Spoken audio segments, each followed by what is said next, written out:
Eric, which one of you, if you were a member of the Brawling Brutes featuring Kevin Owens and Drew McIntyre, which one are you?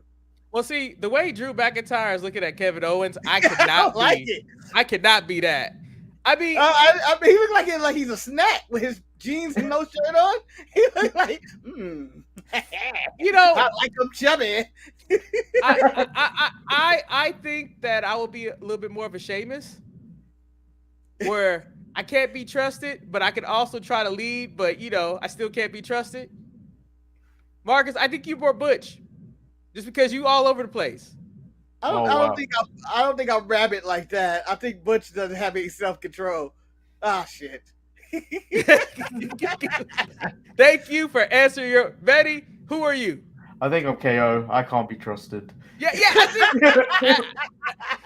I just think that Sheamus, I like how they opened the show. I mean, I'm gonna ask you guys that question when we actually officially begin the show, but I'm clearly nobody wants to be Ridge Holland.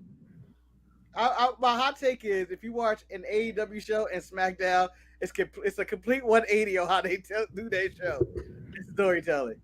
Well, they try to tell a story. I still don't know what the narrative of AEW is. I'm confused, and they got to pay per view. Start the show. Don't be bringing out your AEW hate so early. I'm not bringing out hate, baby. Pace yourself, my brother. Pace yourself. In America Pacific Coast time, it is 11 a.m. It's too early to bring out that much hate. I'm not bringing out hate. 11:05. People, we have a jam-packed show for you today. We're gonna have a lot to talk about. Manny, let's get those opening credits so we can dive right in. You really Are the credits this week? Are you gonna do the credits? This man's too lazy to make a new. No, you're right, Manny. Let's just cut off the picture. Let's just go straight to it because we don't have. Welcome everybody to the Sharpshooters Podcast. I am Eric.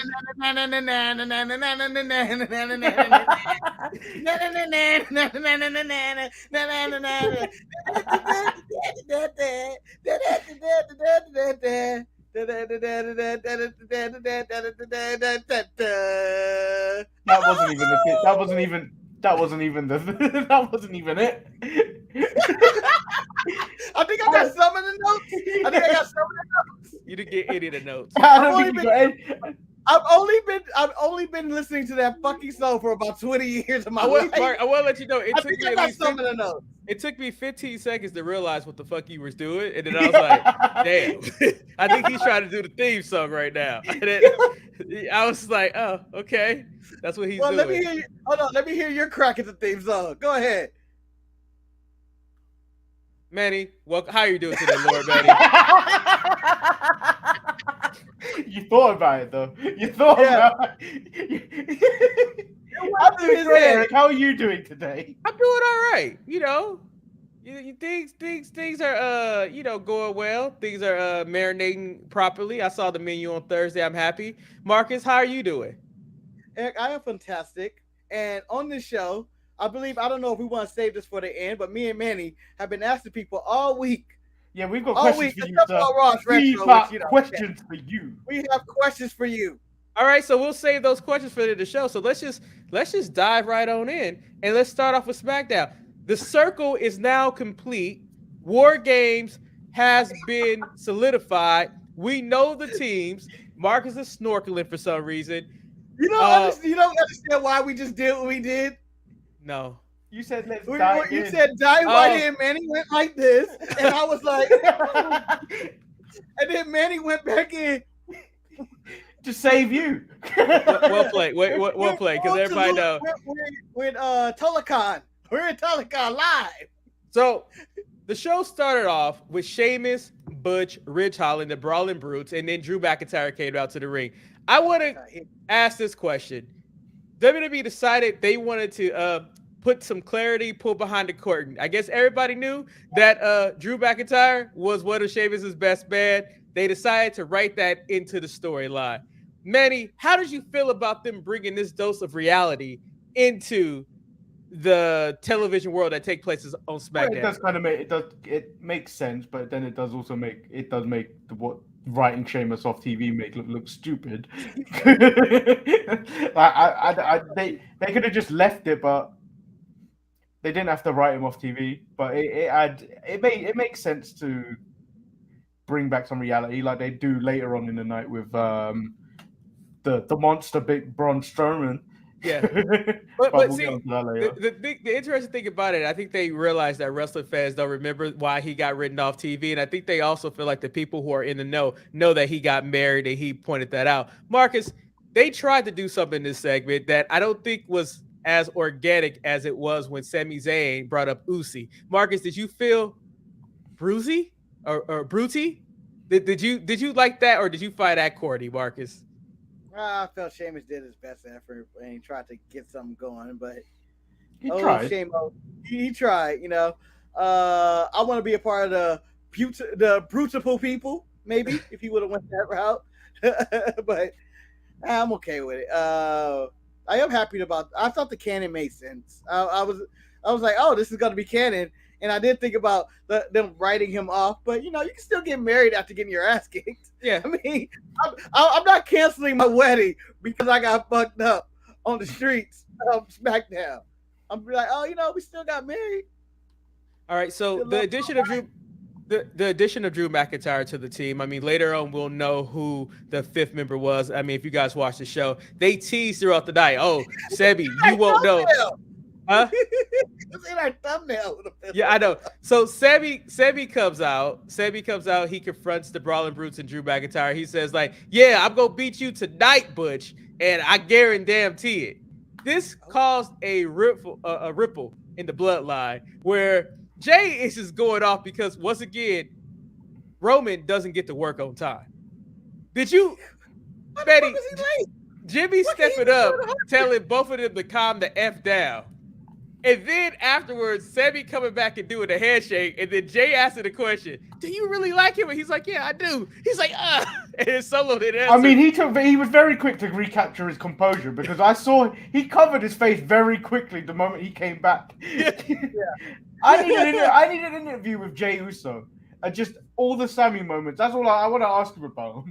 I mean, I think Marcus Solo is probably the best at handling the candidness of Sammy because he's the only one that remains Tay's character throughout the entire time. Am I right about that? He laughs, but Solo he knows how to get off camera. All these other fools be just like on camera and everything, and they can't get out of it. He just knows how to meme mug, but he loses his shit. I just like the fact that they were having this conversation and he was like, "I'll remember that thing later," and they were like, "Ha ha!" I was like, "What could they be talking about?" Exactly. Keeping coherency going. That's not even a word, I don't think, but whatever. It sounded good right there. We had the SmackDown. You're not coherent right in that sentence. No, man, I am so congested right now. It's ridiculous. We had the SmackDown World Cup tournament, Pakistan versus America. Marcus, what I liked about this match is that they took us back to Monday Night Raw, where Mustafa Ali was being very stupid. Yeah, he was stupid, Ali, because he was going at Bobby Lashley, and Bobby Lashley effed up his ribs, but he still wanted to compete, even though Ricochet was trying to get that by. Like, hey, you don't have to do this. You really don't have to do this. Ricochet being dirty. Yeah, Ricochet got the win, but Marcus, did Ricochet struggle a lot more than you thought for a man who had bruised ribs? I mean, Mustafa Ali reminded me of the great DDP. When his ribs are taped up, he's hard to beat. Yeah, but in his defense, he was trying to be a good friend at the same time. He went to the training room and was like, "Man, you ain't got to do this." And then I don't know what his attack was in the corner where he was rubbing his butt on Mustafa Ali's ribs, and the referee was complaining about this. And then Mustafa hit him in the back of his head. I mean, that could have made him groggy enough. I don't think so. I don't think so because what I saw of Ricochet was not even targeting those ribs. He barely did anything to them other than his finish, which he did where he landed on him. That just looked like a glitch or an error on 2K where you jump and they suddenly start to get up and then you still follow through with the move. It was clear to me that Ricochet had no rib offense. He had no idea how to attack the ribs. He didn't know about throwing kicks to the ribs or maybe going for a reverse bear hug. He didn't. No, Eric, I would have destroyed the abdominal stretch. Yeah. And then I'm grabbing that rope for more tension. Yeah, I'm rubbing my elbow in there. The other arm is grinding into that area. Just grinding in there. And then I grab the rope, and when the ref look, I take it off. And I go, Marcus, doing that, the ref kicked my arm. And so he kicked my arm. Or Marcus, he could also call Sam in and be like, hey, give me them brass knuckles so I can punch them ribs, tenderize them. Like, do what you got to do. But Ricochet what? I'm happy Ricochet won. It makes sense in the storyline that, it looks well woven and planned. But I don't think it was. I think it just happened to be a nice coincidence where we ended up at the end of this night. All right, so then we have two backstage segments that I'll go to Marcus first. We have Kayla Braxton interviewing the New Day, who got interrupted by Imperium. And then, Marcus, what did you feel about this segment? Because I'm going to ask Betty about the other one. Well, I do want to comment on this, though. It's okay, man. You can comment. No, man, you're not going to. I'm going to use all your time. How dare you? How dare you? I'm going to eat your time, okay? Yeah, and say every different Arby's. That stopped you. That did stop me in my track. That's like a mute button. Just bring up Arby's. That would stop Superman in the track. I heard Superman weakness is kryptonite and Arby's. He'll eat Arby's 1 minute, and next thing you know, he on the ground begging for his life and the life of Lois Lane. Please don't hurt her. Luckily for him, Batman kicks the Arby's out the way. I thought this segment showed how foolish and ignorant the New Day are and have been. First, Woods with his stupid mustache, and then I like the Imperium's response to all the shit the New Day started talking to them. It's like, see, they are fools. They're going to get fucked up. They were going to get fucked up in this very moment. And I said, they have no chance to beat the Imperium because I didn't even think about who their partner could be. I didn't have an inkling of a clue who their partner could have been. And I was like, dude, they going to get fucked up. I mean, Kofi shouldn't really be talking to a man like Gunther like that. Kofi's chest is barely hanging on. Have you seen his chest? It's barely hanging on for life. Got one good shot from Gunther. He's dead. He ain't got no chest. Gunther eat those chests for a living. That's what he does. So Betty, Mark, are you finished? Yeah, I was gonna take a shot. I was like, it wasn't a shot. It was more like, how Eddie Kingston, the main event, was taking those shots for what you call it. If Gunther would shot, Eddie Kingston would be dead. He'd be dead. I'm just saying that's what happens when you fight Gunther. So Betty, you talked about Kofi Kingston's chest. I understand his chest is in bad shape, but then we also had a segment where Madcap Moss's neck and his throat is not right from carrying Cross. The sad part about the segment, I forgot who even did that to him, but Emma showed up. Carrying Cross. I figured out when they had the match. Betty, were you disappointed that Emma was backstage counseling Madcap, giving him an uplifting, like, you can do this? But when the time came, she didn't come down there, and she is now called the Oracle. She didn't stop the Oracle for helping Karrion Kross whip her boy's ass again. No, because they set this up last week on SmackDown when she came up to Shotzi and then was like hyping up Shotzi for winning that match, and then be like, "Oh, have you seen Madcap anywhere?" So they're hyping up this whole love story, even though they're already in a relationship. They've been in a relationship for a long time. They survived the releases of together. Are they in a relationship or are they married or something? Aren't they? Is it serious? I think they're just in a relationship. I think they're just they're not even engaged yet, but they've been together for almost 3 to 4 years. Like they've been together for a long time.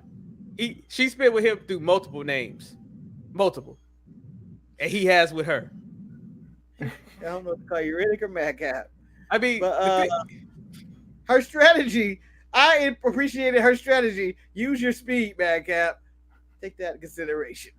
That's your strategy. You didn't think Emma, for God's sakes, you don't think I'm going to use my speed out there? You think I'm just going to go out there and be a lumbering big man and try to go slow, take it down?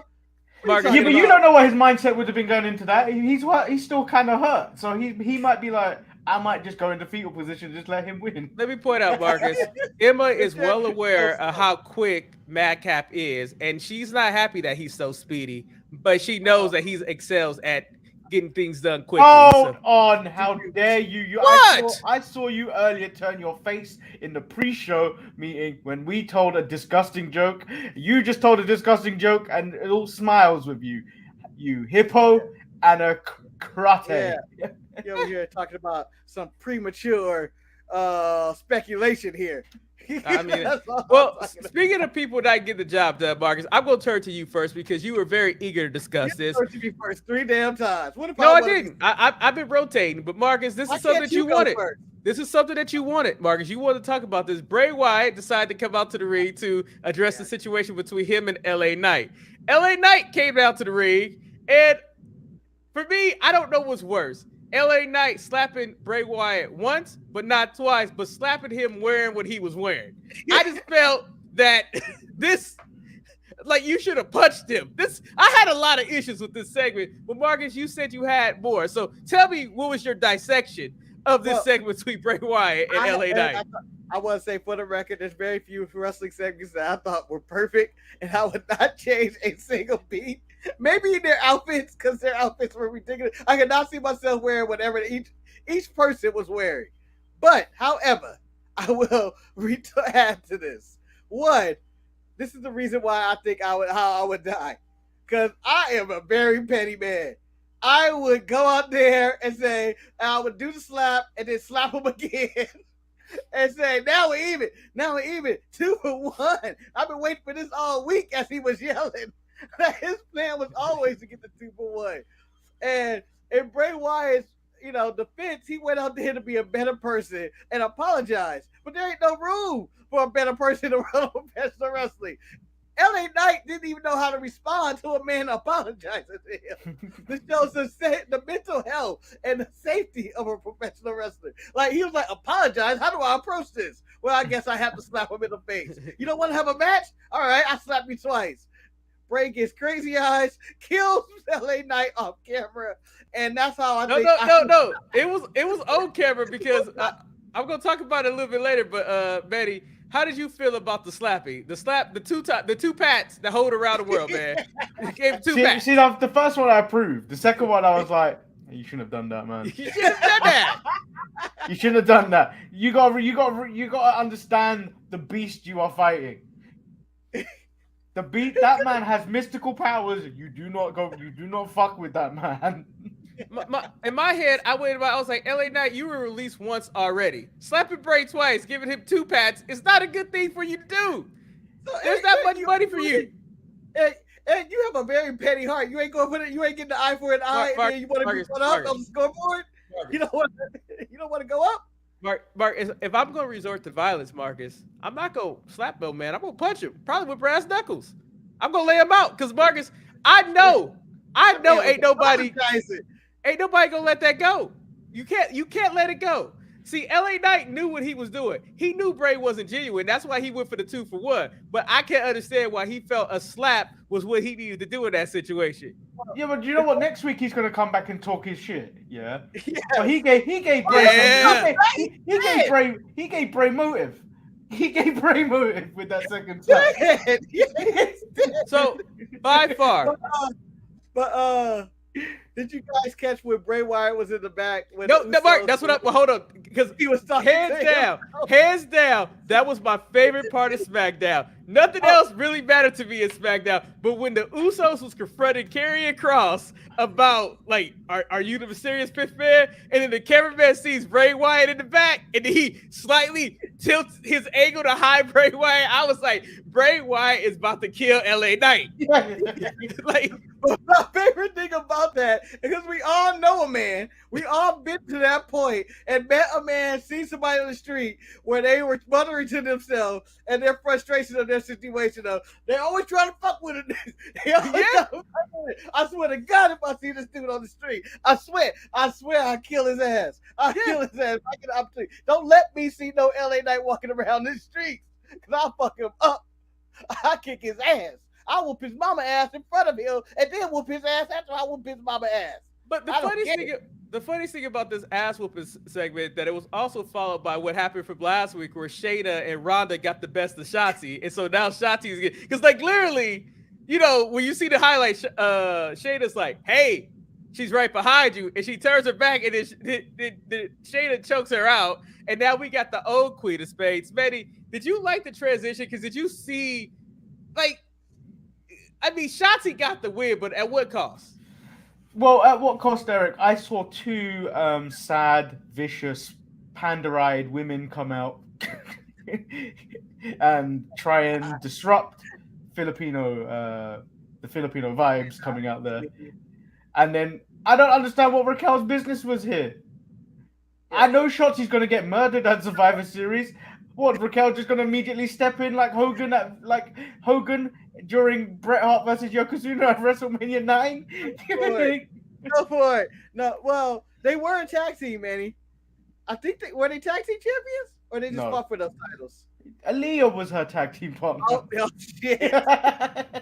No, but didn't Aaliyah go in? Yeah. No, Aaliyah got killed. We really do miss you. Aaliyah, only wrestler better than Aaliyah in this world, maybe Anna Jay. No, I have to watch Anna Jay back to her Rampage, Marcus, and I don't even want to talk about that. No, so, that's trash. She's trash. So, Betty, what did you think of the New Day with Braun Strowman going against Imperium? Did you like seeing, or did you think the story of Gunther running away from Braun Strowman, did that hurt his character, or is it just, you know, he is a monster among monsters? It seems like they're trying to make him seem like the wimpy champion at that point.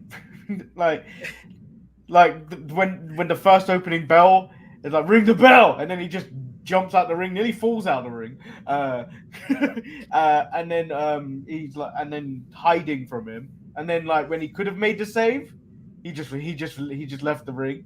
It doesn't make him look like a strong champion next to Strowman. Well, what about yourself, Marcus? I have inside information, and I'm going to quote a man from this channel, the Big Ross Man, who is a monster among the show. He's bigger than all of us. He's a giant. Doris Manny looks like a child next to him. Wow. But no reason to take a shot at Manny. It's true. No. It's true.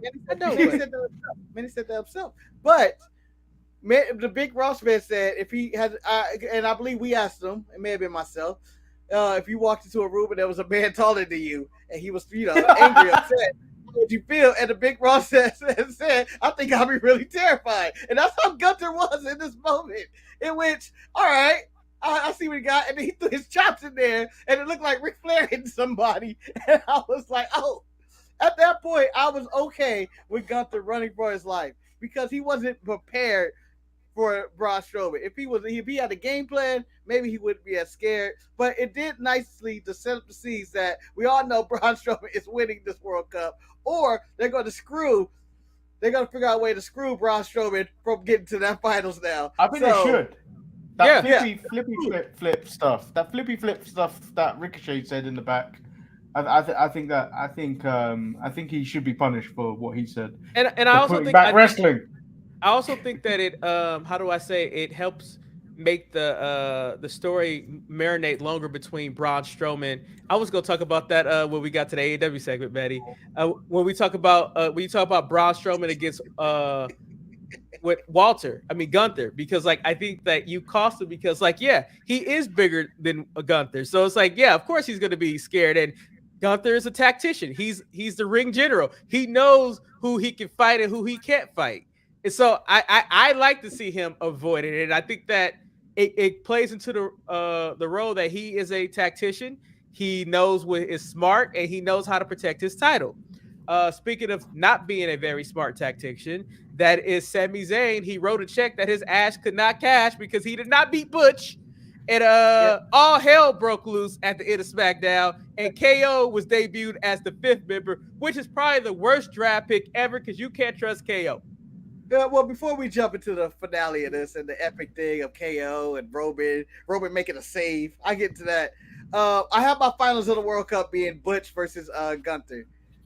Butch winning the World Cup and going on to fight Gunther, so we get that matchup on a bigger stage than NXT UK. So who you got in the finals?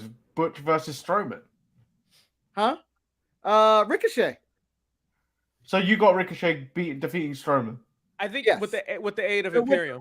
With the aid of Imperium, screwing him over because Gunther don't want that smoke. He don't want the smoke from that trade. You saw him running. So are we also going that the full sprint around the ring?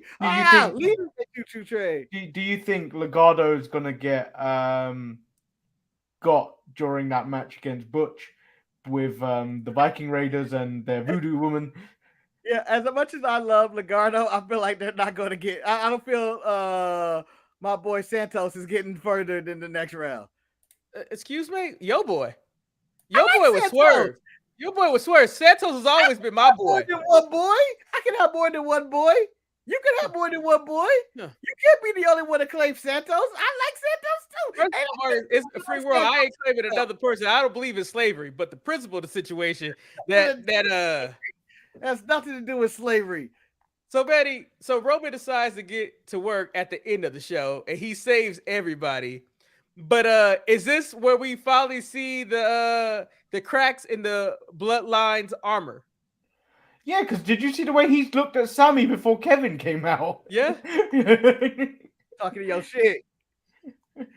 Well, we didn't. I don't know if we went over that the Bloodline were upset about Sami Zayn speaking on behalf of the Bloodline without them. And Sami goes, "Hey, what do you think? What?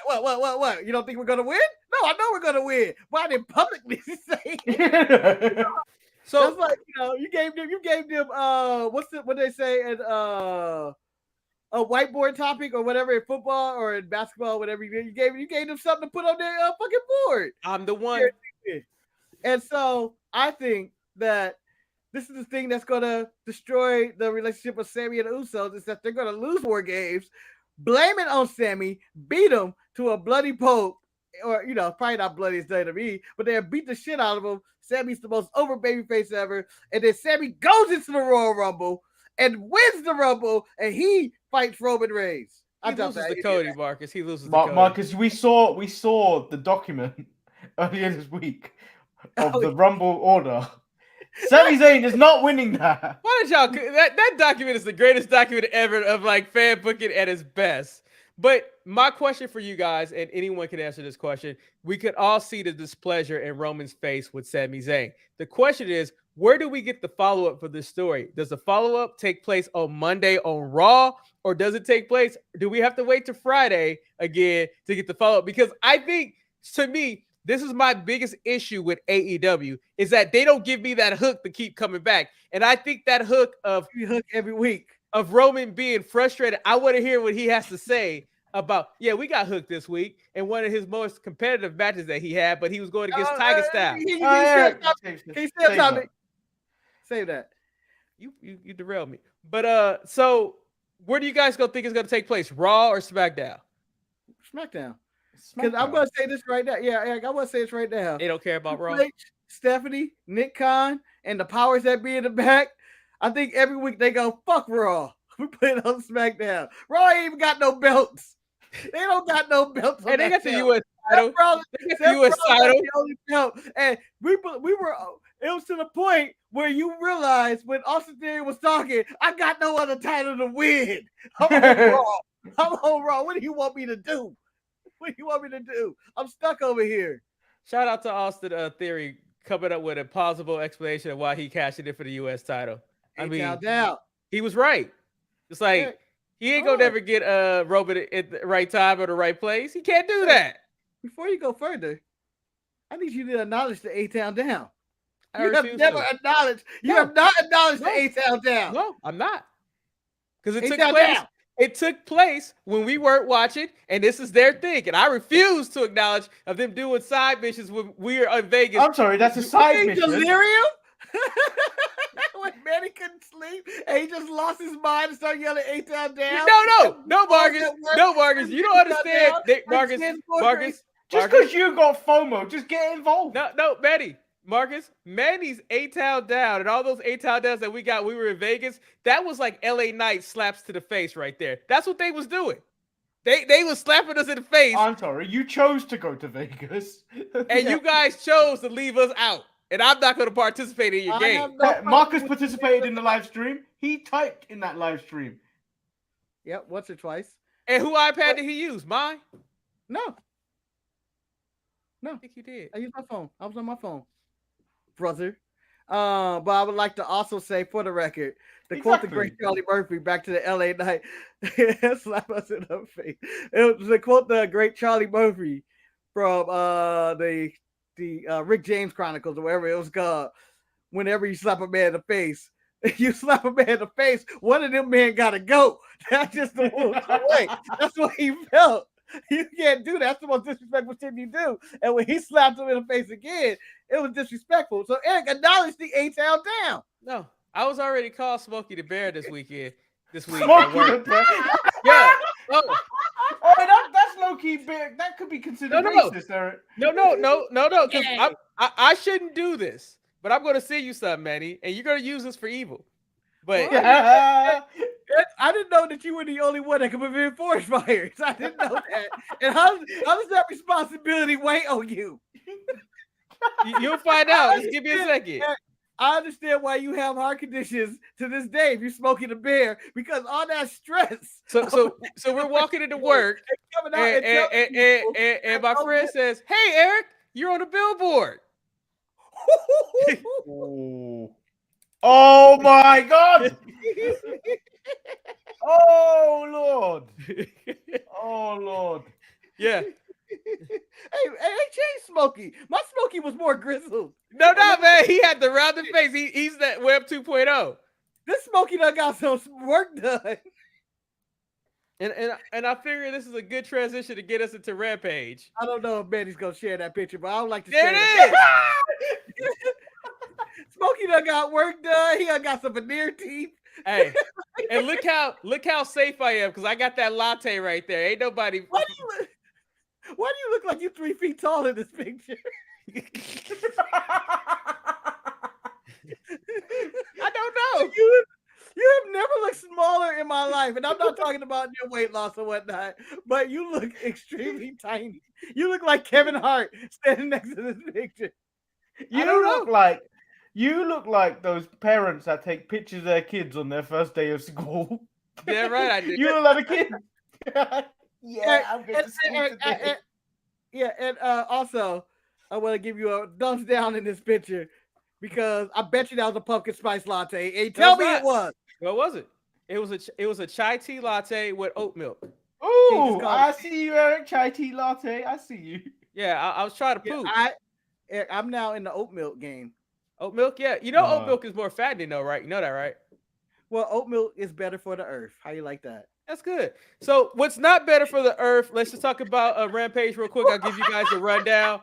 I really do to negative. Why is every transition to AEW negative? We're talking about oat milk, brother, and you just turned that into your hate for AEW. No, it's not. It's E-Town down, baby. E-Town down. You know. So the first match was actually a really entertaining match. It was Ricky Starks and Lance Archer in a backstage brawl. I actually thought this was a very fun match until Brian Cage interrupted, but Ricky Starks got the win.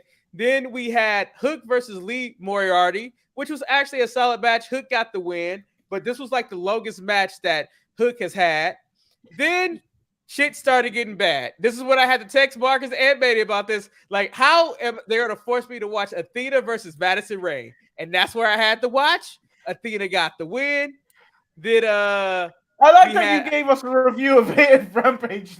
When I woke up, I was like, I don't have to watch this at all. Yeah. Then we had the main event, Jun Akiyama with Kansuke Takashita going against Eddie Kingston and Ortiz. No one needed this match as a main event, but it happened. You both have said it wrong. I texted Keshka earlier. Yeah, Takeshka. Takeshka got a win. I didn't ask Sheeta or anything like that. I said Takeshka, who is probably has one of the worst records in the history of AEW. But now, Excalibur must say, "Oh, he a young, talented stud." I know he's all right. He's good in the ring, but y'all never gave that man a chance to do anything. You gave him title shot after title shot after title shot, and he's come up short on every single one of them. And then in this non-title match, he picks up the win. I think Cold Case Cecil could realize that this Cold episode Case of Cecil can't Rampage. do shit. Cold Case. I'm putting Smokey on the case. Cold Case Cecil could see that this episode of Rampage really didn't do anything to enhance Full Gear, and I also felt that the title build up. And maybe you guys could explain this to me. I didn't quite understand the reason why the Firm attacked Jon Moxley for MJF to come out and make the save, because at that point, it devalued everything that Firm was, because the MJF did it with just a couple of punches. He was able to dismantle that whole Firm. I just don't understand the concept. And Jamal says Akiyama in America is crazy, though. I don't know why. Maybe I'll tune into Wednesday on everything else, and you guys can explain that to me, why this is a big deal. No, I don't think we are. I think we got another Nick Aldis episode coming up. Why are you doing this to Betty? Why are you doing this to Betty? We officially turned to everything Aldis. Well, I did actually admit this week that Nick Aldis was right. So, gentlemen, hold on. I want to compare stuff to you, Eric. Right now, we're about to talk about AEW and Full Gear and everything else, but I want to compare SmackDown and I want to compare Dynamite in the run-in saves. Okay. Who had the best run-in save? We had 3. One in the same segment. Roman makes a rare save for the front line, looking invincible, looking like he was Neymar or some shit, going out there invincible, only to follow up by KO, who makes a save, but gets his ass whooped pretty much, but comes back. And then you have MJF save against the Firm on Jon Moxley. So I'll tell you right now, MJF save did not win, and it's for one simple reason. I don't know why this bothered me so much, but when they had the shot of him coming out throwing punches to the Firm, and they got the shot of the cameraman holding the crane, that shit annoyed the hell out of me. I was like, why am I seeing behind the scenes? Bad camera work, bad editing or directing or whatever. Marcus, KO making a save can't win for the simple reason that KO can make a save and then turn at the same time. You don't know what KO is going to do in this situation. He might be with him, but he might be against him, so we don't know. He can't win because he got his ass whooped. Yeah. He came down there and Roman gave him the work. And then, of course, Roman, who is the head of the table, he had the better save this week, I think. I think he was. And Mario, since you brought this up, Full Gear. SmackDown was really good, though. SmackDown was really SmackDown good. Was a fun show. But Full Gear should actually be called Clash of the Champions, because there are so many championship matches on this card. And we're going to run down this card right now. Mark, we're going to start off with AEW's championship match. It's Jon Moxley going against MJF. My question for you, Marcus, is this the moment in time? Is November 19th, 2022, the day that Jon Moxley loses his title and it becomes the era of MJF? Well, Eric, I want to answer this with a straight face, and I'm going to say this with a very analytical standpoint, and I'm going to just say, yes, he's going to lose it. And you want to know why he's going to lose it? Because MJF is going to prove that he is the devil, that he is a snake in the grass, that not only is the Firm going to whoop his ass, Jon Moxley ass, he's also going to have Steven Regal. Yes, I'm calling him Steven because he ain't shit tonight. Because he planned on beating the hell out of Jon Moxley and punching him. I'm going to say what I said originally on Wednesday. When did we do the show? Thursday. You said every day but the day you did the show. Yeah. He's going to hit him with brass knuckles. And that's why I did it with no integrity. But claim he beat him clean. Marcus, let Manny speak. Go ahead, Manny. We took your ending and then we replaced the brass knucks with the Dynamite Diamond Ring. However, Marcus, you said MJF going to reveal himself to be the devil. But I believe Willie Regal will reveal himself to be that devil. Yes. I think that the problem with Dynamite is that I think it's so obvious that because William Regal is dirty because we have check out the new CEO on Twitter. You know what makes that even more funny? The Guess Who in the back. I should have known what Manny was doing so quiet. It was right there. But as that man says right there, Eric in that picture look like his feet dangles off that chair. I will point out that I think AEW did a disservice because we haven't seen William Regal come down to the ring with Jon Moxley and God knows how long. This is like the first time he came down to the ring with him. I'm like, okay, he's gonna. I don't want to get that walk. He's gonna get that walk. Like, and then what I didn't understand is like, so Jon Moxley is getting attacked by the Firm. Jon Moxley is a founding member of the Blackpool Combat Club. Why did his own crew come out and save him? Instead, it was MJF. This was just. Are they stable? Are they stable? Is that crew been stable for a while, man? Do they ever kick it? Do you ever see them just in the back playing jacks or some shit? A game of Monopoly? Do they look like they hang out? I have never seen those guys say. The last time I saw them even come closest into the room, it was Will Yuta to Brian Danielson. He ain't shit. That's the last time I saw them playing together. I do agree with you guys. I do feel this is the time that MJF does win the title because Jon Moxley was scheduled to go on a vacation. However, and now since Renee is there, guess what? Renee could get that paycheck because Samoa Joe said you got to have at least one person in that family making an income, and that will be Renee while he's on his hiatus. Overall, though, I hope MJF is given the ball to try to elevate and make it feel fresh, but I think he's working behind a lot going on in the whole AEW realm. Actually, Manny, if you could put up the list that I almost completely forgot. That list. Actually, no, F that list. Let's just go. Let's stay with Full Gear.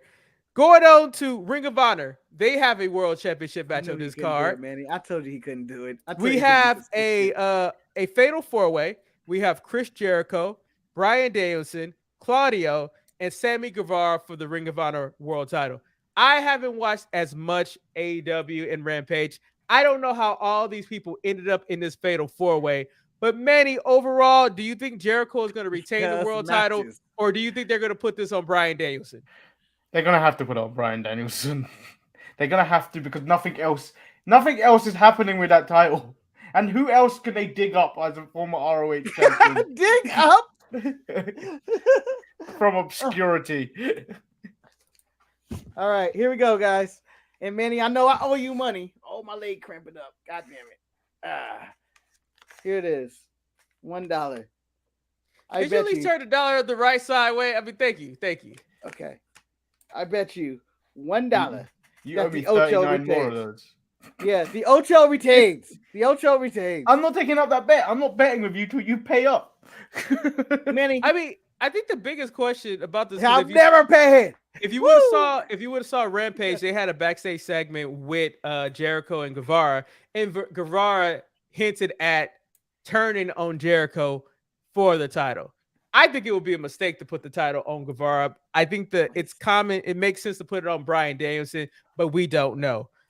Moving on to a match that was part of one of my favorite stories this week. You have Toni Storm versus Jamie Hayter for the interim AEW Women's Championship. But my favorite story was the talk of Tony Khan saying it's a hard decision if he should strip Thunder Rosa of the title or not. Tony Khan. And I was just like, dude, it's not a hard decision. Like, clearly, I don't understand what goes on in the board meetings in AEW, but they have had some cancer. No board meetings, Eric. Board? They have had some cancerous individuals because Tony Khan clearly has a contract offering issue. I don't think Thunder Rosa is that liked in that locker room. He should cut bait while he can and just strip her of the title and send her on her merry way. Kind of like how William did with Nick Aldis. Just let her go. Let her go. Right? You stripping her of the belt? Is that what you're saying? I don't think anybody cares. Me too. Because she's lying. I know she's lying. I ain't got no proof. I just feel like there's an aura in that locker room that them women going, bitch is lying, right? Well, I feel like he put himself in this position. Been talking. Yeah. He put himself in this position by having interim champions. You should have just stripped them if they can't defend it. Now, hopefully, you will learn, you stupid coke-headed man. Because every time he puts an interim champion on, something bad happens. So, and this is all speculation, and not to slander the great name of Thunder Rosa, whatever the fuck. It's a great name. A great name. I just felt like adding that. I don't know why, but I will say, if That you were seems more Thunder slanderous Rosa, than saying not slandering. Manny and Eric, or Eric and Manny, or Smokey. Only you can prevent AEW fires. I can't wait for the media scrum tonight. Coke Cecil. Coke Cecil. Betty, Coke Cecil undercover playing is underclassmen like Nick Cannon. Underclassmen Part 3 with Coke Cecil. Was it you? The iPad. Betty, you had too much time on your head. The iPad Nano is coming out. where we just made the device. Marcus, you had a question, Marcus. Okay, so my question is, you're Thunder Rosa. You faking this injury too? You think I'll take the title? Are you that petty? Would you be like, you gonna make me drop Tony Storm? Are they still paying me? I don't know what the situation is. If they're still paying me, I'll take that time off. Are you gonna be like, doctor said I need a backiotomy and leave? Hey man, I'll be still hitting inside that bathroom talking about I can't wrestle. What you talking about? So you're that petty. You're like, I ain't doing it. But this title match, Jamie Hayter's going to get cheered and she's going to lose. I feel we got an Acclaim versus Swerve to the Glory moment happening tonight. I mean, what the hell? The thing about this is that I think the Thunder Rosa drama has distracted from making Tony Storm be somewhat of a credible champion. I don't think it has, Eric. I don't think there's. I disagree. I don't think there's any. I don't think there's any Thunder Rosa drama. I think that Saraya and Britt Baker have taken away from this actual title match. This title match is I rank it the third most important women's match on that card. Yeah.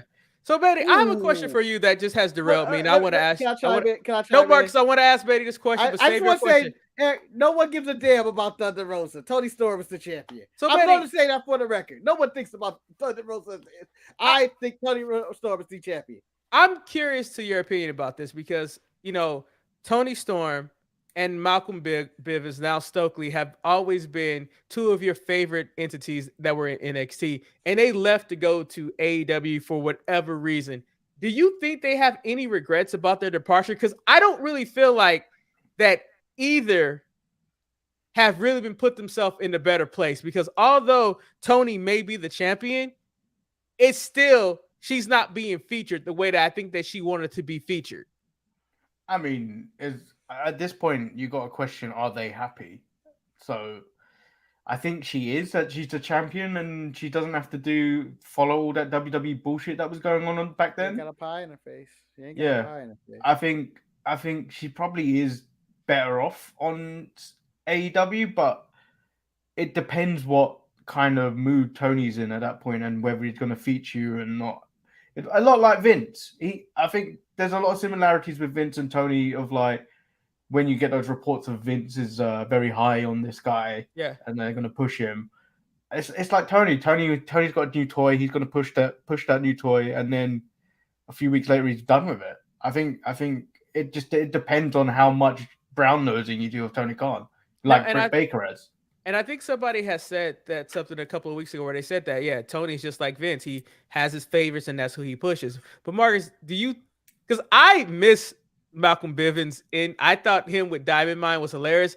What he's doing right now, I don't get it. I don't understand it. And Tony Storm, I'm not thinking that she's getting the opportunity to really present herself, because even in this situation, I'm cheering Jamie Hayter. And I'm like, just because Jamie Hayter is one of those originals in AEW. Also, she finally got new ring gear. Her original. Well, I mean, she showed like she was one of those fresh faces, and like I kind of want her to beat Tony Storm. It's just for me. Well, I want to say Tony Storm doesn't get any mic time. Like she can't talk though. She can't talk, Marcus. I know, but how am I supposed to care about you if I don't know anything about you? And I know who Tony Storm is. I've seen her in NXT UK, seen her in WWE. She's had a career in Japan and everything else, but if I don't connect with you, why? And Jamie Hayter has at least had talking segments because she's around Britt Baker, where you see her, But she doesn't really talk either. She's just there in the background. She kind of mean mugs every now and then. She talks every now and then, but at least she's been around for a while. You hear her talk every now and then, and So I can see why the fans will lean toward Britt Baker. I don't know. Jamal says Tony Storm is doing what Thunder Rosa wouldn't do. Is that elevate younger talent? Is that what you're referring to, Jamal? Well, just wrestle, I guess, or do jobs, or maybe put people over. I don't know. Yeah, I think it's getting people over. And Chris Leclerc said he has Jamie Hayter winning, and I also hope Jamie Hayter wins. I hope this is a genesis. Wrong, but okay, I agree. But she's come a long way. She's come a long way from that person that we just thought was terrible in the ring. Yeah. I just feel like I hope this is a genesis of AEW where it's like a reset where they like get rid of some of the old stuff and like put some fresh faces and everything. So speaking of fresh faces, the media scrub. This is probably one of the more bizarre matches of the night. It's the Acclaim with who may have Anthony Bowens, who may be injured. I don't know. He was seen with a sling going against Swerve in Our Glory. And the thing that I call this perplexing is that they have hinted that Swerve and Our Glory are not on the same page. They have all this dissension amongst each other. I don't think I want to see them fight again. I mean, I think Acclaim is over. They need to find a new team to face. We all know that FTR is the better tag team in AEW. However, they are not featured anywhere because they have too many belts and they don't know what to do with them. Marcus, do you feel that FTR is being disrespected by not even making this card tonight? Eric, I am done talking about the disrespect that AEW does to FTR. I think they've missed 2 pay-per-views, really. I think they're not in the video game, which looks fucking terrible graphics. You couldn't give me better graphics than that. I shouldn't be a graphics guy, but I am. You couldn't get me better than that. I'm just saying. TNA had a better looking game. The camera on that one. I mean, when you waiting for Manny Hayes to say something? I saw the trailer. I thought you guys would respond. Did you see the trailer? No. For what? The AEW game. It is out. Oh, they removed CM Punk from it. That shit looked like the original Final Fantasy VII. Okay? That's how bad that looks. Some of those graphics are bad. The face graphics, I'm just like, wow. When you see the trailer, you go like, oh, this is Final Fantasy VII. However, they've got excessive blood and thumbtacks. I'm all for this game. I'm all for this game. I want to play it. So, Marcus, you're a person that don't even play video games, so I don't understand how you're going to be critical of their graphics. I am a Eric, I like my things shiny. That's okay. I don't know why I like things shiny. I like them shiny, but I just feel like the graphics look effing terrible. Hey, Marcus, I'm not about graphics. I'm about gameplay. So if it's smooth grappling and good punching and stuff, then that's all good to me.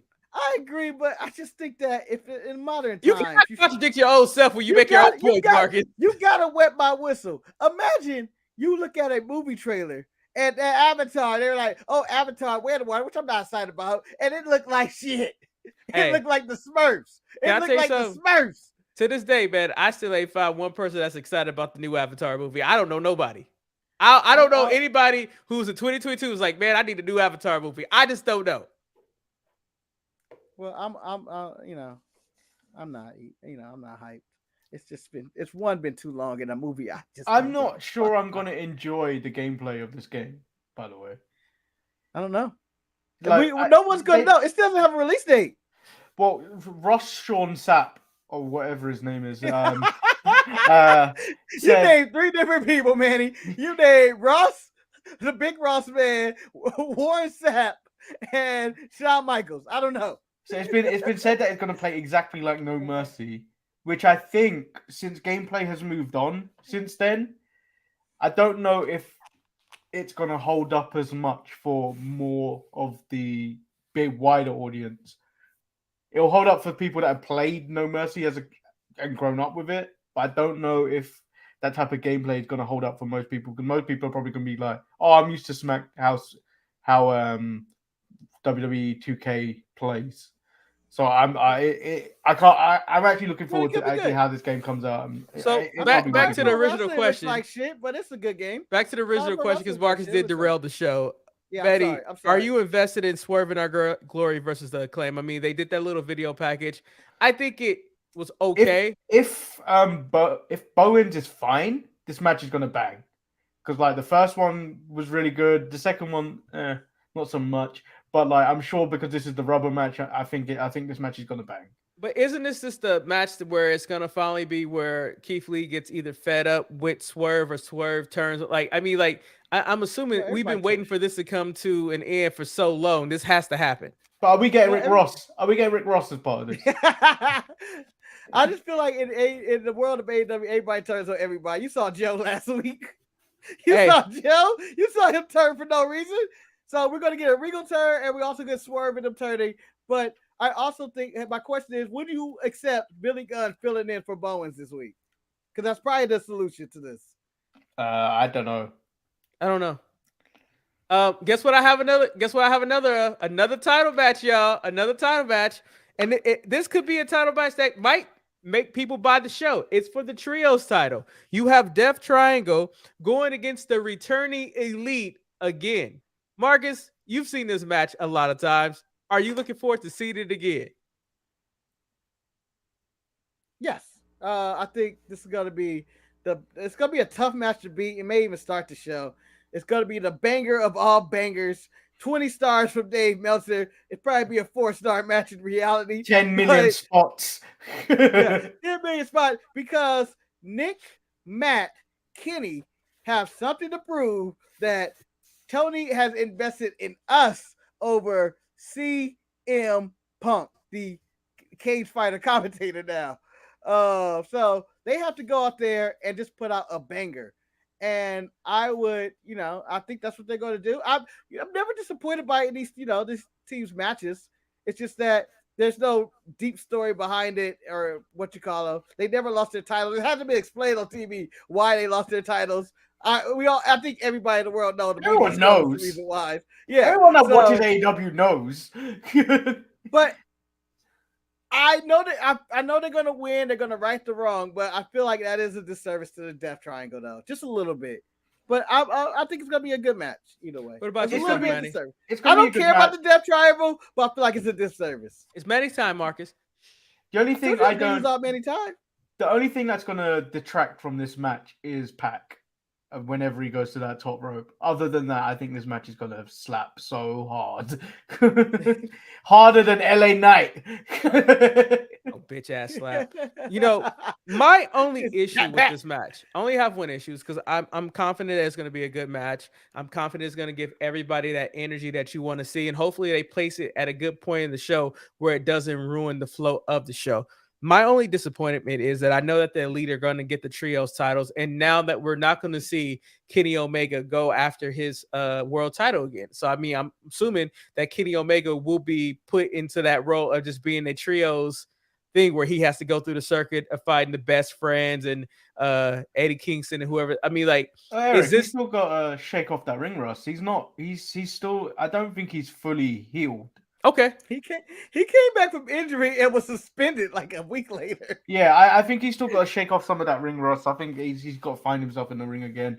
Like, his injuries were quite severe. So hey, guys, I think he. Guess what I got for you guys again? Another title match. This time it's for the TNT title, as Marcus alluded to. We have Wardlow going against Samoa Joe, going against Powerhouse Hobbs. Ready? Samoa Joe turned Wardlow yesterday. Made Wardlow go. TNT title? It's for the TNT title. I don't know why I thought it was for Joe's TV title. Manny, can't they just merge them? Merge them belts and get rid of that ROH TV title. No, because they're gonna get a Ring of Honor show one day, Manny. They're gonna get that. Yeah, then they can bring it back. They can bring it back then. My view of this match, and I'm gonna let you speak on it, Manny. You know how we always say that just could have been an email? Well, this could have just been a match that took place on Dynamite. We didn't need to have this match on the pay-per-view. Didn't even need to happen. The turn last week didn't even need to happen. No, it's like it's so unnecessary. Joe had to remind him that I'm the most dangerous man in the room when we all know it's Ken Shamrock. Well, Manny, little to Dan Severn is having another match coming up soon. No. What? Yes, Dan Severn is back in the ring. I read he's gonna go win some title in some country that the title he never lost, but he gonna win it again. Did he ever lose that NWA title? I don't think he did. I don't know what happened to that. It gets kind of convoluted once they give up on that. Once Vince goes, why the hell is this on my TV? But really, are we getting the full square box of Dan Severn, or are we just getting regular Dan Severn? Man, you guys really don't care about this TNT title match. Is No, Wardlow? you want to know why? Is Wardlow Because going to retain? maybe they should have just built it toward Wardlow versus Powerhouse Hobbs. I think Joe being shoehorned in this is for no reason. So it's to keep Wardlow. If they're gonna, I think they might end up putting the title on Hobbs, but it's to save Wardlow, I think. And so, people, I don't know if there's something wrong with me or not, but there is one more title match left. And surprisingly, this is the one match in AEW that, for whatever reason, I'm invested in. I've actually cared about the storyline that's been going on. It's been the only narrative that's taking place. You're a piece of shit. It is Jade Cargill. Yep, I knew it. Going against Nyla Rose for the TBS for that bitch show championship title. I don't understand why this is the only story in AEW that has actually a narrative that they've been doing in vignettes all throughout the week. Maybe because Jade is not the best wrestler. However, going into this match, it's the one I care about. I think Jade retains, but I think this match will exceed expectations. Marcus, you said you called me a son of a bitch. Why? Because boo! This match is gonna be terrible. This match is gonna be the worst match on the card. I disagree. Because we have some non-title matches to talk about, Marcus. Oh, I don't know. I thought we were done, but it's gonna be utterly trash. Jade's not the best of me. She's a great personality, looks good, but I don't think Nyla Rose is the right opponent to make Jade Cargill carry a match that's longer than 5 minutes or something. I just think it's gonna be trash. So he's trying to paint the picture that the Jeff Jarrett match would probably be worse than this match, but I don't think that's true. Oh man, that's because J-E double F J A double R E double T is gonna steal the show. No, Manny, that is not my match for worst match of the night. I don't think that's gonna be the worst match. But Manny, you agree that Jade Cargill is gonna go? She's gonna win. Gonna win, yeah. Yeah.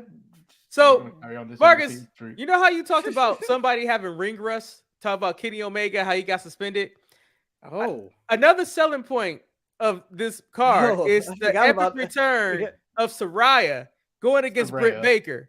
And you talk about Nyla Rose not being the best wrestler. Well, Britt Baker ain't that much better either. She breaks her nose in almost every match. Paige ain't wrestled in almost 11 years with her neck. I just can't expect a lot from this match, if a match even happens. Let me clarify my statement, brother. I didn't say Nyla Rose was the best wrestler. I just said that Jade Cargill was not the best wrestler, and I don't think Nyla Rose is the right opponent for her to carry her into a great match. Let me correct you on that. But I also agree that I have no idea what's going to happen with Dr. Britt Baker, DMD, versus Saraya in this match because there's concerns. Like, there's a lot of concerns. There's concerns on her health. The doctor certificate of her being cleared may be forged. The doctor that cleared her was Dr. Sampson, who is not a nechiologist. He's not even real. I don't even think he's a real doctor.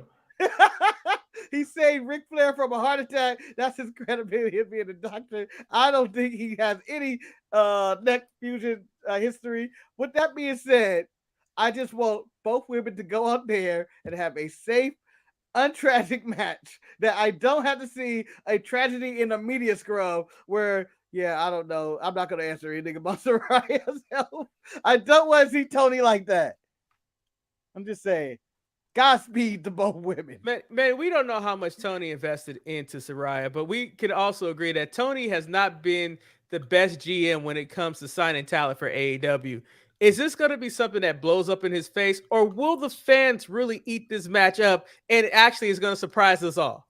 I think it's going to surprise us. I just hope they stay safe. I hope they don't do none of the. I don't hope Britt Baker does none of her bullshit because Paige's neck ain't that strong. Yeah, I'm in the same boat as Manny. Like, it may be all right, but I'm going to be more like, So, are we okay here?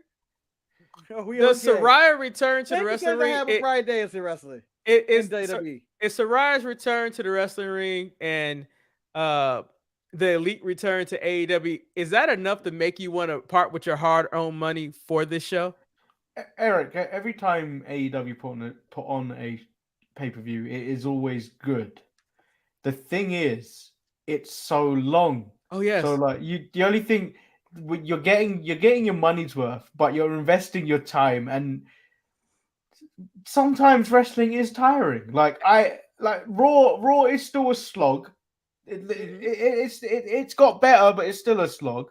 So like you really got like doing the watch along of the last one actually pulled me through to watch the whole thing. I wouldn't normally watch the whole thing in one go like that. It's rough. And I watch a million wrestling pay-per-views a week or whatever. Once a week it's like a different show or whatever. Each show consistently, 2 hours, 50 minutes, maybe 3 hours. AEW is the only one I feel like want to go like 5 hours. Let me too much. Let me ask this question. It's too much. Because Mark, we still have 2 more matches to go for this card because it never ends. What matches? What's left? But Mark, I didn't even give the 0 hour matches. I didn't give the 0 hour. But Mark, my question is: You didn't even talk about. I already know. Yeah. Is there any day of the week, Marcus, that you don't watch wrestling? I'm curious about that. Or do you watch it Sunday through Sunday? If there's no wrestling pay-per-view on the Sunday, I will not watch wrestling on Sunday. Okay. So as I said, there's another match, y'all. A few that has technically Wednesday is a day I do not watch wrestling because you got to go to work. I go to work and I don't see Dynamite until Thursday morning. This is a feud that's been going on for a long time. It's a prehistoric beast versus a boy. We have Jungle Boy versus Luchasaurus in a steel cage. I believe it is in a steel cage, right? I just feel like all the parties have not really been on TV much to talk about. I can also say I feel like it was such a last pay-per-view thing. Hey, this could also still going. This could have also been a main event of Dynamite too, and I think nobody would have been upset about it. Like, you didn't have to do this one. They announced They announced that it was gonna be a cage on last week's Rampage. It's gonna be a cage match, and then Perry in a cage. And then everybody, the main event, the thing that everybody waited for, JEFFJARRETT, teaming up with Jay Lethal. Because him teaming up with Jay Lethal to face Andrade and Ric Flair in his last match was good enough for us this time. We had to see him go out against Sting and Darby Allin. Manny, has Tony Khan squandered any value that he had? He's so negative on every post. Yeah. And then everything is Tony Khan squandering, wasting. What did Tony Khan do to you this week? Yeah. I mean, he's ruined Darby Allin, and well deserved what Darby Allin did to Gigi, because let me tell you, Gigi's photo set, some of the most fire photos that I've seen with the whole aesthetic and the lighting and the color matching. That was some great photography right there. Shout out to the photographer. That was approved by Smokey. That's the man that touched himself to some Gigi Jonas photos. I did not. It looked like he just got caught. It was like, hey. Yeah. Adrenaline in the soul.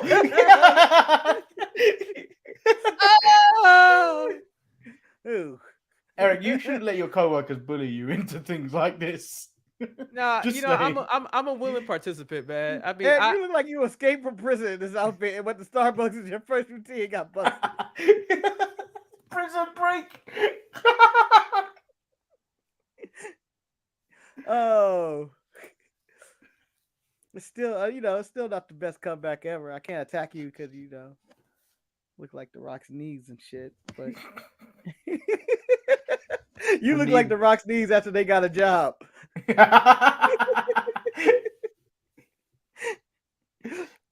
Oh, what were we talking about? Oh wow, you guys! I didn't know there was no Untitled Manny and Marcus show. Are you guys on vacation?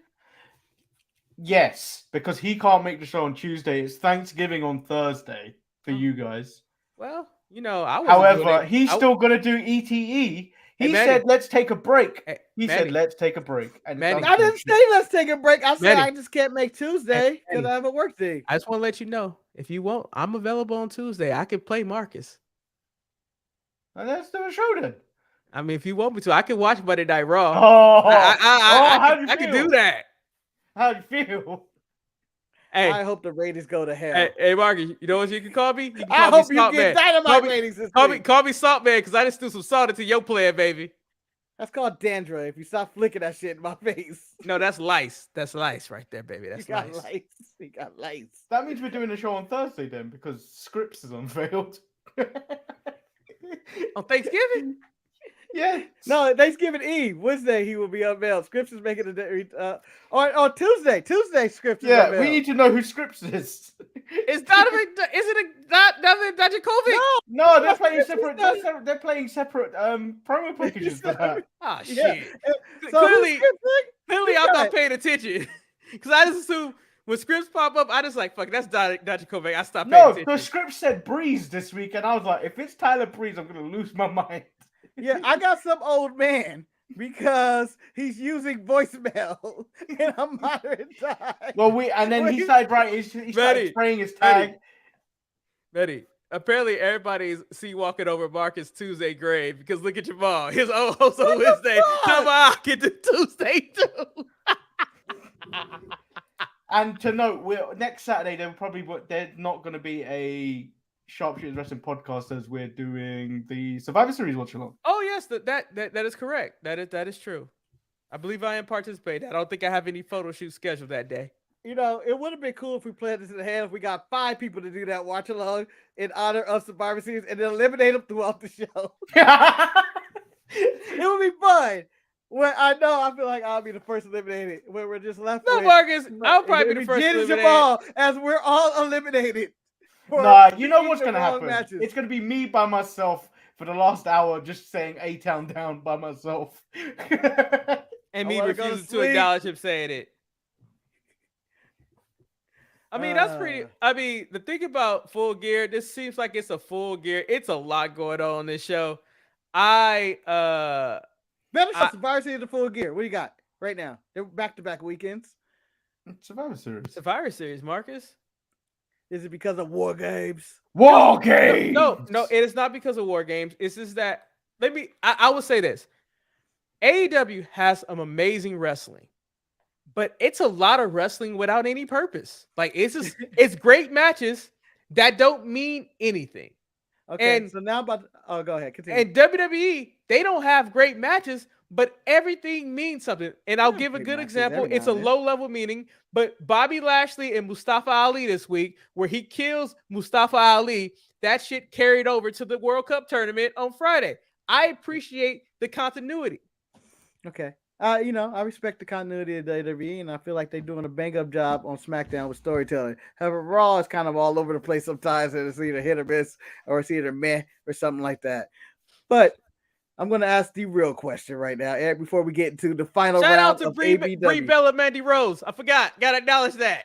Go ahead. Forget all that. The real question, before I forget the question.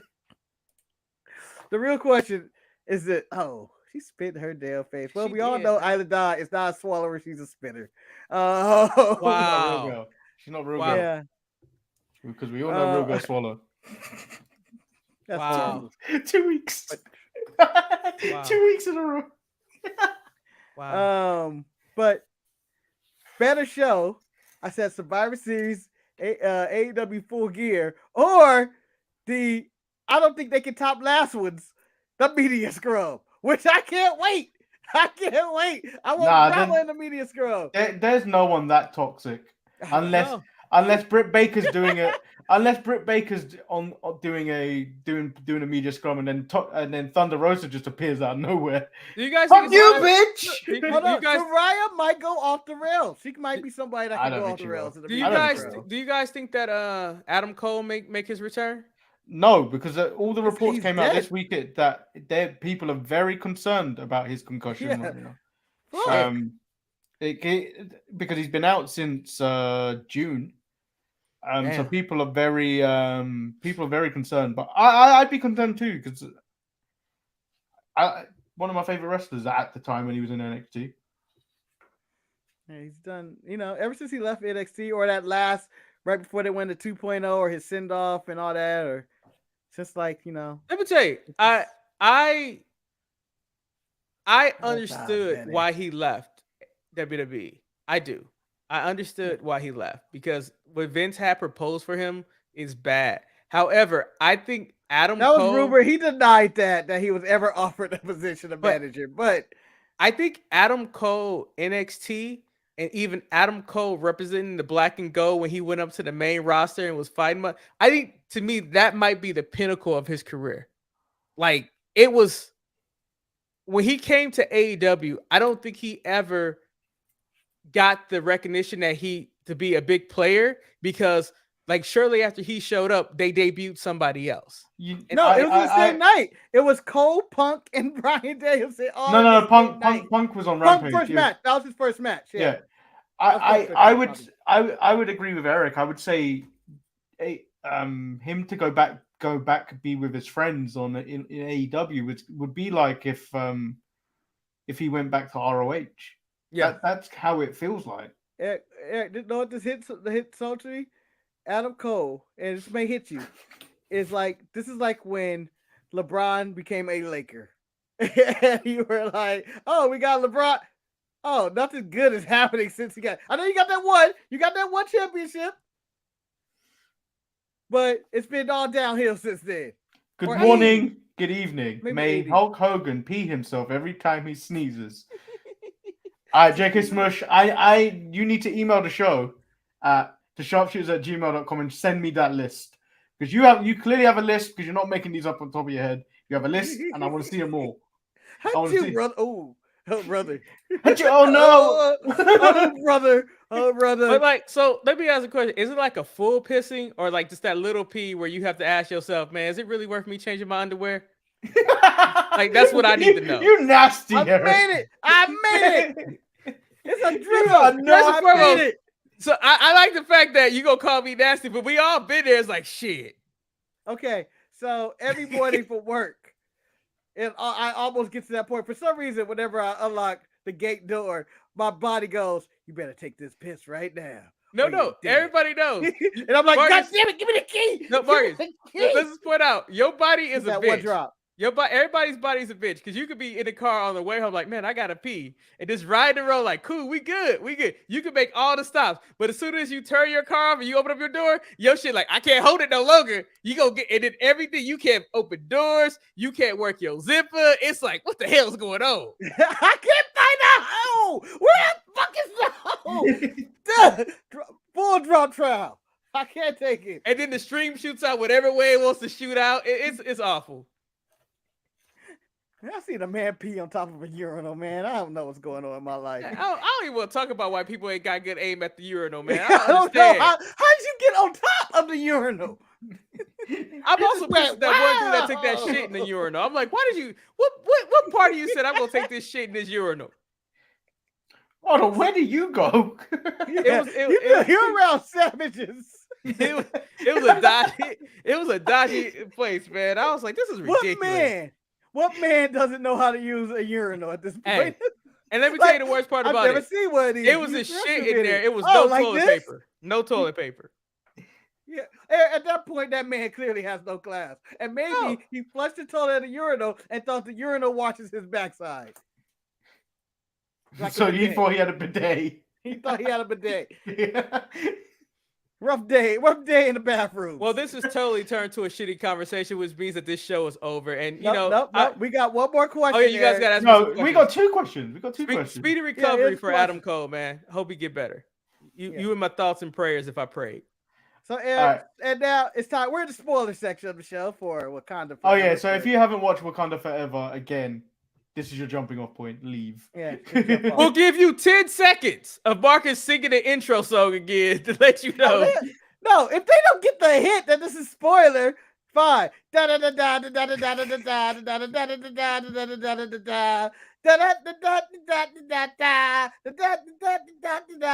one was better.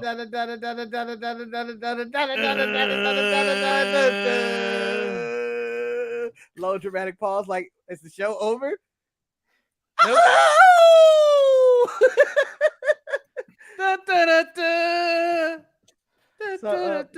All right, so we're spoiler for Wakanda Forever.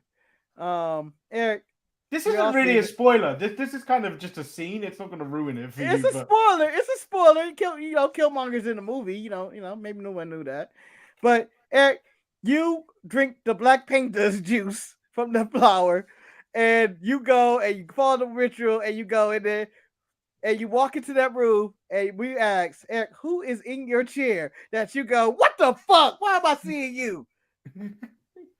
You know, Marcus, although on the phone call last night, we did say a name. But Marcus, now that I think about it, you know who it would be? It'd be my fucking father. Oh! Yeah. Why you gotta take it to such a why have you gone to a serious route? No, because you know, at that point, it's gotta be somebody that you don't want to see that will make you so angry, and that's probably who it would be in that situation. Can Eric, you know, Eric, and I'm gonna take this to an even darker joke. Can your father also go, why am I seeing you? I want to see my son, Eric. No, Marcus. I'll take it. Because Marcus, he think I'm you. No, Marcus. Marcus. He was like, here, Eric, here's $5 for you, but can you give this $10 to your brother Marcus? Yeah. Yeah. Dang. It'll probably be Larry. Larry. Know what? Yeah, you'll probably get Larry. Eric. So we went different routes. Thanks for taking that to a dark place. It ain't dark place. I know. In the fun though, El Luchador like, or anybody else in the chat, I believe El Luchador's person will be Jeff Jarrett. And as soon as he looks around that chair, he hears "My world, my world," and gets hit with that chair. And get hit with a guitar. Yeah. Up in your face. Like you get full of that, and then you get Karen Angle dancing around. This nonsense. Hell. So Eric, mine was Jared Leto, and he'd be doing a Gollum. So one way he'd be the Joker, and then when he turns back the other way, he's Morbius. Because that movie continues to haunt my life. Can I ask the question? Is he gonna play his role from Dallas Buyers Club too? I mean, no. No good roles. No good roles. This Jared Leto is worse. I will not be fooled by this man ever again. He has an audacity. He said he wants to play the Joker again. Like, go have several seats, motherfucker. Mine would be just a bag of Arby's food, just sitting there, going, not talking, and me going, "You want to get back, right? You got to eat this." You can't do this. That's not fair. Marcus also suggested my N-word, Nick Aldis, would be in the chair, and he'd put me to sleep, and I wouldn't be able to make it back to the normal realm because I've been put to sleep. Talking about the problems of the NWA, and Manny's like, "I don't care, Nick. I don't care. Is Mickey around? No." Where's Tyrus at? The true champion. Mark, what, I didn't watch everything else. What was your guys' overall impression of Tyrus being the new champion? I mean, this man is not a beloved individual. Jamal loved it. Jamal defended him like he always does. Jamal defends all people in wrestling. Wait, hold on. I don't believe so. Wait. I have a better question because I don't even care about Tyrus because Betty, I sense a sense of passion in your voice right there. Did they entertain you with him supporting Tyrus? No. I feel like you were entertained right there. No. You were. You can't even admit it. Your eyes tell me you were entertained. No, when Jamal got angry at a comment about someone calling him the sexual harassment dinosaur or something, it made me laugh because he was fired from Fox News or something, wasn't he? No, he's still there. He's still there. And then he won the NWA title, and so that's what we basically talked about. Billy Corgan, when you watch the Hard Times, NWA Hard Times, you look at that show and realize this company is under hard times, and which they were in a 5-seat arena and barely had 2 people in there. And it just seemed like the NWA has lost its enthusiasm about it, and they ain't getting really eyes and asses in seats. And so the move to put it on Tyrus is because he's probably the most viewed wrestler on the planet right now, because Fox News, the shows he's on, is viewed by like 4 million people a night. This will maybe put asses in seats. I don't know. Business decision. It was funny on Rampage. JR was doing some JR and it stuff. had a story. JR was doing some JR stuff, and he was talking about the audience, man. He said, the audience is 96% full. And I'm like, I don't know if that came up because I hit cancel. I didn't love it. I did. Now you sound like you're backtracking, Jamal.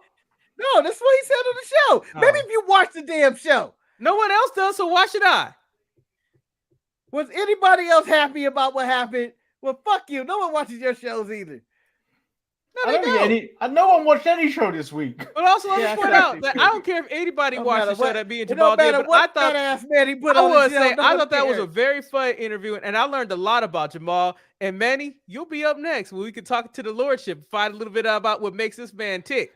The king of gravy. When did you become the king of gravy? He's always been the king of gravy. He's been the emperor of gravy, the prince of gravy, the lord of gravy. I got gravy running through these veins. I thought it was apple juice. No, it's gravy. I'm also the king of apple juice. Jesus, you were taking over the world. You and your fucking monarchies over there. Yeah. He puts gravy on everything, baby. Gravy's on everything. We all know what I'm the king of. I'm the king of tea. I thought you were gonna say king of throw it in the river. I throw it in the river every time Manny talks about kingdom. Oh wait, this leads to the second question, Eric. Fuck your queen. You're starting a new job. Okay. Oh yes. How would you like to appear at this new job? So this came off this image. So Isla Dawn made a debut to NXT. And she just spits in someone's face. Okay. Mark. So I'm trying to get fired on my first day. No. So Mark, you can't. It's wrestling world. This is logic in the real world. We was about to be done. Look at that. Look at him getting sugar.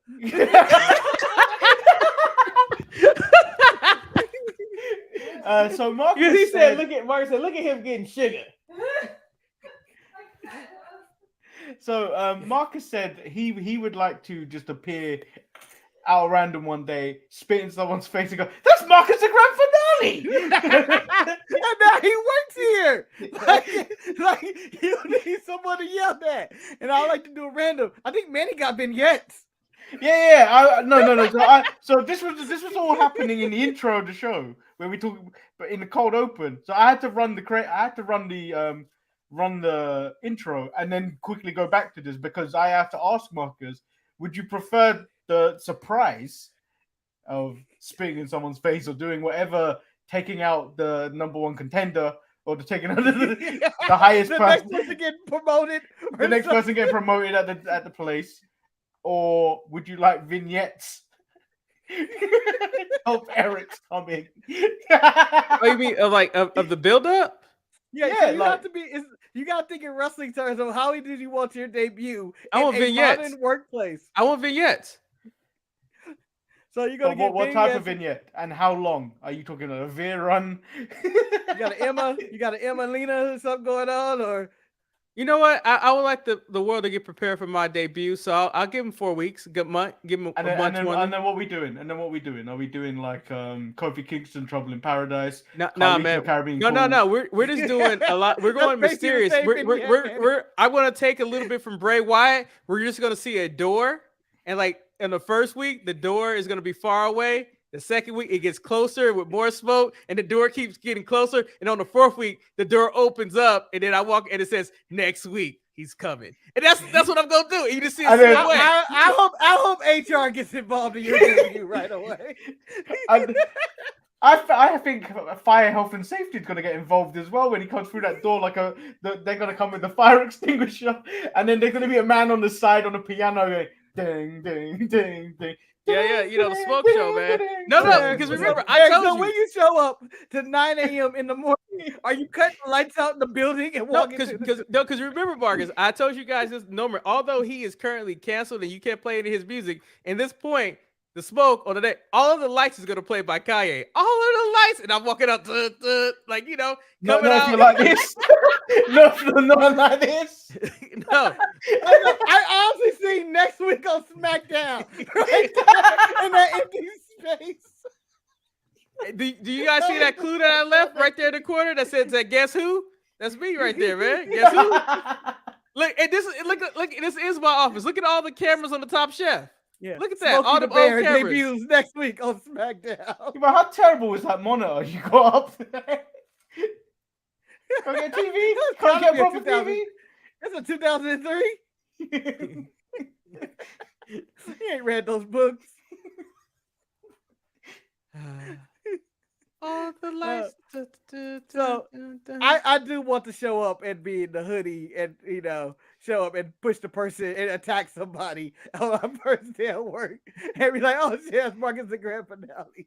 I kind of want that to be the debut. Also, and be like, oh, I would not object to Druids either. Would not. You gonna have some hype around your show. You damn right. With this video packages, full light show. Druids. And what do you do for your job? You sit at a fucking desk. That's what you're gonna do. Like he ain't that special. How come I didn't get that debut? I've been grinding from job to job. I've been grinding all my life. I've been grinding all my life. On the independent job circuit. Anyway. This probably concludes the show. We have derailed this long ago, and I mean, an extra 30 minutes of nonsense that we're talking about. We hope you guys enjoyed this week's episode. And if you guys are only listening to the audio, make sure you go and look at the video to see what Manny did in a matter of seconds with his Photoshop ability. Of the picture that I took. Of being Smokey the Bear. Can you put Eric's picture as Smokey up again? I have another comment that's unrelated to Eric's picture, but I'm going to leave this comment up there as if it has something. Actually, believe it or not, I think that would work better with the picture of Cecil, the cold case, because it works better that way. Because it looks like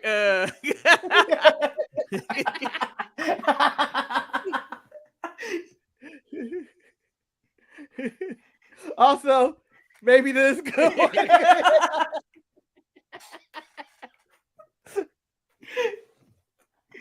Oh, I got an idea for another one.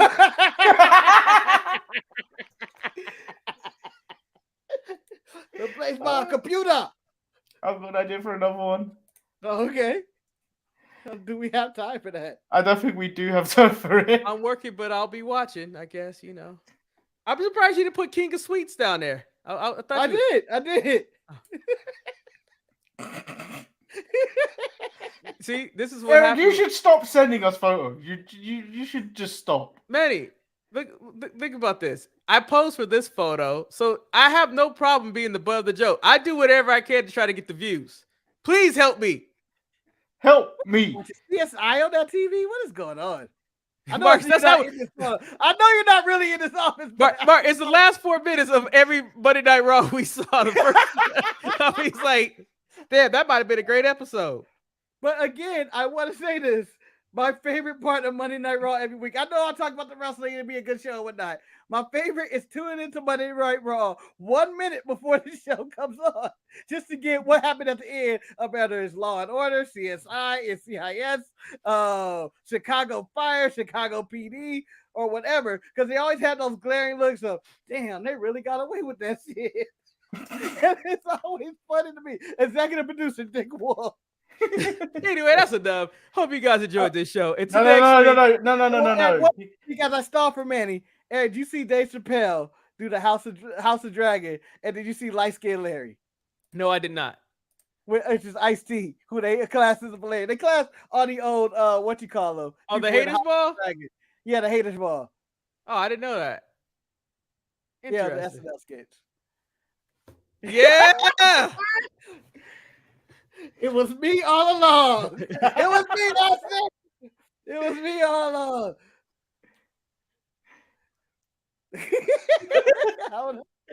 Again, unrelated. You know unrelated. What? I'm going home.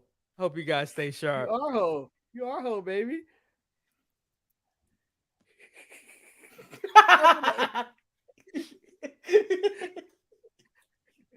You know that this is basically a meme template for good now.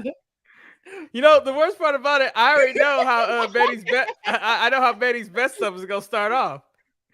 It ain't gonna be this because you seem disinterested at this point. I am.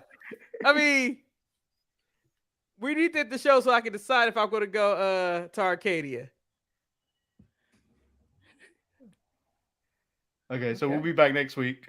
There is going to be a Tuesday show. Tuesday show. Because 2 people offered themselves up for tribute to say F Marcus. And watch Marcus show up. We're like, I'm here. Why are you here, Marcus? I can't show up. By the way, that was also a comment from earlier, but it's also true. Black and brown relations have never been stronger. Shout out to Neymar. He was the true believer. Since the Wakandas and the I refuse to get behind Mexico that comment. Anybody who has to be dehydrated to be defeated is a winner in my book. But anyway, stay sharp. Until next week, stay sharp. No, actually, watch along next week. Have fun. Come and join and be a part of the party. Find out what food will be eaten at the watch along. See if Manny survived the Survivor Series.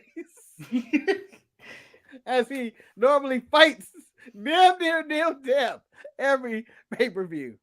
Are you watching along the Survivor Series, Marcus? Yeah, I'll be here. Oh, but you normally okay. What do you think I did? I'm calling out, baby. Anyway, on that note, let me go. Let me go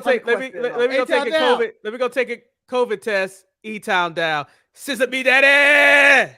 Wait, I just scissored myself. That's not an A. If you E-Town down, go like that. No, that's a gang. Scissor me, Smokey. That's a gang sign. Ah! Smokey.